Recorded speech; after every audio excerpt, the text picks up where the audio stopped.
رسول اللہ صلی اللہ علیہ وسلم نے فرمایا، چھوٹی عمر میں وفات پانے والے بچے اپنے والدین کو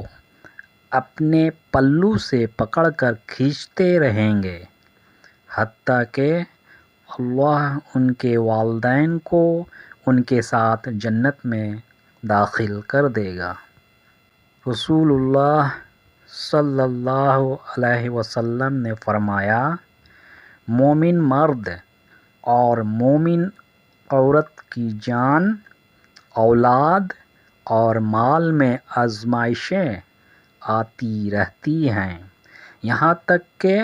جب وہ مرنے کے بعد اللہ سے ملاقات کرتے ہیں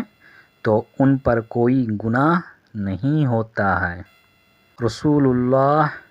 صلی اللہ علیہ وسلم نے فرمایا، جب بھی زنا کرنے والا زنا کرتا ہے تو وہ مومن نہیں رہتا، جب بھی کوئی شراب پینے والا شراب پیتا ہے تو وہ مومن نہیں رہتا۔ رسول اللہ صلی اللہ علیہ وسلم نے فرمایا، مسلمانوں میں جو فقیر ہیں